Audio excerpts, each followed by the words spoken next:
ఇవాల్టి యువత సరే డైరెక్షన్ పెట్టుకుందామని అనుకున్నప్పుడు వాళ్ళ ఒక పేరెంట్స్ ఒక ఇన్ఫ్లుయెన్స్ చాలా ఉంటుంది, వాళ్ళ టీచర్స్ ఇన్ఫ్లుయెన్స్, అలాగే సొసైటీల ఇన్ఫ్లుయెన్స్ కూడా చాలా ఉంటుంది.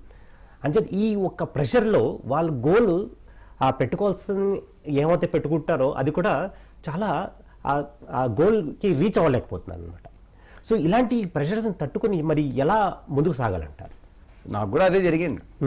మా అమ్మ వాళ్ళు నన్ను అమెరికాకి వెళ్ళమన్నారు 29లో, అంటే 99లో డబ్బులు సంపాదించాలి. తెలుసో తెలియకో మన చుట్టుముట్టు వాళ్ళు ఏం చేస్తారంటే వాళ్ళ గోల్స్ని మన పైన రుద్దుతారు. కరెక్ట్. అమ్మ నాన్నలు వాళ్ళు ఏదో చేయలేనిది మన పైన రుద్దుతారు. నాన్న ఇంజనీర్ కావాలనుకున్నాను, నన్ను ఇంజనీర్ చేద్దామని డిసైడ్ అయిపోయాడు. ఓకే. అలా కాకుండా మన ఒరిజినల్ ఏంటి, మన అంతరాత్మ ఏం చెప్తుంది, దేనివైపు మన మనసు ఎక్కువగా లాగుతుంది, వాట్ ఈజ్ అవర్ ప్యాషన్. దానివల్ల డబ్బులు రాకపోవచ్చు. మా నాన్న చెప్పిన దారిలో వెళ్తే నాకు డబ్బులు బాగా వచ్చిండేవేమో, కానీ నాకు ఇప్పుడు డబ్బులు అంత ఎక్కువగా లేవు, కానీ నా మనసు చాలా ఉత్సాహంగా, ఉల్లాసంగా, ఆనందంగా, ఆరోగ్యంగా ఉంది. సో మెటీరియలిస్టిక్ సైడ్ ఆలోచించి వాళ్ళ గోల్స్ అన్ని మన పైన రుద్దడం అనేది చేస్తారు. అవి మనం తగ్గించుకోవాలి. ఎవరి ఇన్ఫ్లుయెన్స్ వద్దు. కొద్ది రోజులు కావాలంటే ఆగుదాం, ఆలోచిద్దాం. 3 Idiots సినిమా చూస్తే తెలుస్తుంది కదా, అవునా కదా? ఆ 3 Idiots మూవీ అంతా అదే.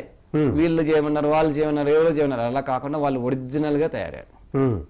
మనం ఒరిజినల్గా ఎప్పుడైతే మనం తయారవుతామో, ఇంకొకరి ఇన్ఫ్లుయెన్స్ కాకుండా, అప్పుడు మన అసలైన వ్యక్తిగా తయారవుతాం.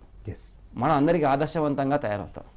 లేదంటే అందరూ ఇంజనీర్లు అయ్యారు, నేను ఇంజనీర్ అయ్యా, అందరు అమెరికా పోయారు, నేను అమెరికా పోయా, అందరూ డాక్టర్లు అయ్యారు, నేను డాక్టర్లే, గుంపులో గోవింద.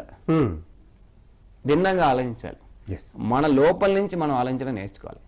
దాని కొంత, అందుకే చెప్పాను, కొంత రీసెర్చ్ చేయాలి.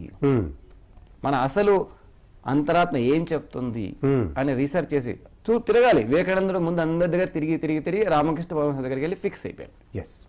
బుద్ధుడు తిరిగి ఒక చోట ఫిక్స్ అయ్యాడు. వీళ్ళందరూ మనం గమనిస్తే ఒక గురువు దగ్గర రావడానికి ముందో ఒక దానికి ఫిక్స్ కావడానికి ముందే చాలా రీసెర్చ్ చేశారు. ప్రతిసారి ఒక 20-30 ఏళ్ళు తిరిగి 1989లో ఫిక్స్ అయ్యారు, పిరమిడ్ సొసైటీ పెట్టాలి అని. దానికి ముందు చాలా రీసెర్చ్ జరిగింది. సార్ ఫిక్స్ కావడానికి ముందు చాలా రీసెర్చ్ జరిగింది. అప్పుడు కూడా సార్ని చాలా మంది ఇన్ఫ్లుయెన్స్ చేసి ఉంటారు. కానీ ఆ ఇన్ఫ్లుయెన్స్లని పక్కన పెట్టి తన రీసెర్చ్ ఏం చెప్పిందో దాన్ని చేయడం మొదలుపెట్టారు. అదే ప్రపంచానికి అందించారు.